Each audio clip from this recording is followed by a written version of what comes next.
ඔළුවේ තියාගන්න. ඔයාගේ පෞරුෂය තිබ්බොත් ඔයාට කවදායි ප්‍රොමෝෂන් එකක් හම්බ වෙයි ඔයාගේ ෆීල්ඩ් එකේ. පැහැදිලිද මම මේ කියන කතාව?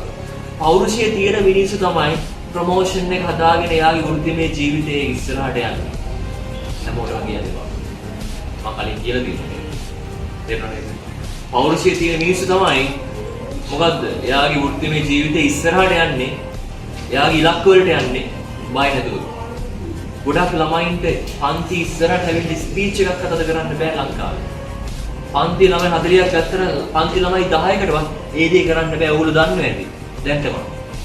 ඕගොල්ලෝ ඒක හොඳට එක්ස්පීරියන්ස් කරලා ඇති ක්ලාස් එක ඇතුලේ. මම කියන්න ඕනේ නෑ. උඩරිම ක්ලාස් එකෙන් 40ක් හිටියට 10ටවත් එහෙම කරන්න බෑ. පෞරුෂයක් නැහැ. පෞරුෂයේ තියෙන දේශපාලකයන් විතර බොරු කියන්නේ.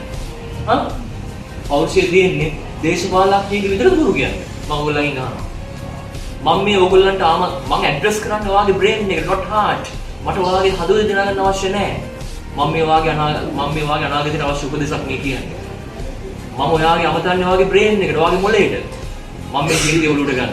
ඉතින් ඔයාගේ වැරදි හදාගන්න ඔක්කොටම කලින්. මම මේ උගන්වන්නත් කලින් ඔයාලට මේ වටින දේවල් මේ කියන්නේ. ටිප්ස් ටිකක්. අපි මේකට කියන ලර්නින් ටිප්ස්. Learning tips. මේ දේවල් දන්නේ නැතුව ඔයාට ඉංග්‍රීසි කෝස් එකක් නෙමෙයි ලංකාවේ මොන කෝස් එකක් කරත් ඔයාට සක්සස් වෙන්න බෑ. මොකද ඔයාගේ පෞරුෂය මුලින්ම හදාගෙන ඉන්න. ඔයා තැනකට ගිහින් හයියෙන් කතා කරන්න ඉගෙන ගන්න. අන්න ඒ වැරදි අඩුපාඩු ටික හරියට හදාගෙන ඔයා ජීවිතේ හරියට ඉලක්ක වලට යන්න.